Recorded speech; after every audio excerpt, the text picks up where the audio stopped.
Now, are you keeping a list of all the things Putin is doing?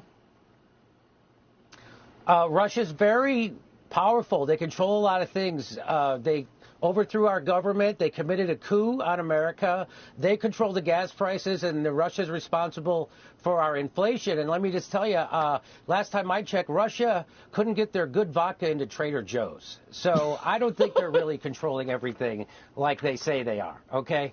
So the Democrats right now are in power. They have complete control of government. And like all politicians, they don't want to take the blame for anything. They want you to blame everybody and everything or anybody and anything for the pain that you're feeling right now, except blame them, the people with the power right now. And so that's why everything comes back to Putin, because Putin is a proxy for their Trump hate, right? And you said Larry Summers blamed January 6th on inflation, which is an old Clinton advisor.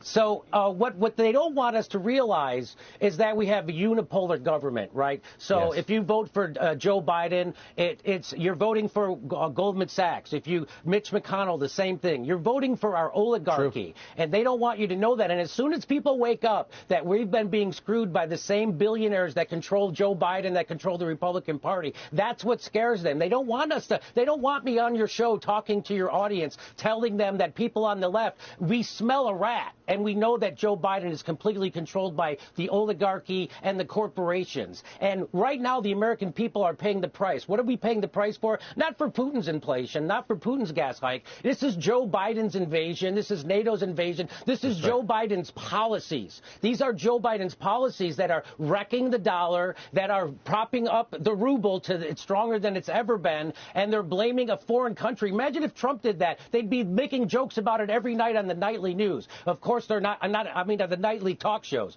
But of course they're not. They're all coddling. You saw Jimmy Kimmel have to coddle that old man, the guy who probably got stuck in a couch before he left that place. This is and you know Joe Biden's not making the decisions. We all know that he's mentally impaired, and we all know that Kamala Harris isn't making those decisions because she also can't speak in clear sentences. So who is really running the country? Well, whoever runs the Democratic Party, which is a handful of billionaires, those are the ones. So if you're paying a higher price, they did a controlled demolition of our economy with the COVID lockdowns. And nobody wants to take responsibility for that. COVID lockdowns, which Johns Hopkins University proved saved 0 lives. They didn't make any impact on the death rate whatsoever, right? So that they don't want to take responsibility for that. They want you to blame your neighbor. They won't want you to be angry at the oligarchs or Fauci or Big Pharma or the media that controls you, that makes you think that essential medicines are poison. They want you to blame your neighbor. It's everybody is a Trumper or they're not. It's you're with us or against us. And that's the only message they have left. And then they have censorship left because they have failed, Tucker. Why do you think it is that Mitch McConnell and Chuck Schumer are the leaders in the House and Nancy in the Senate, and Nancy is the leader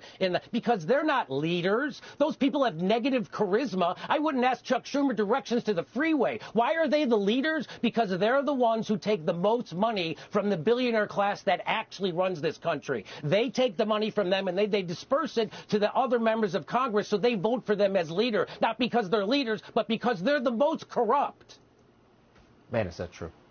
Great, Jimmy Dore. Great to see you tonight. Thank you so much. Thanks for having me.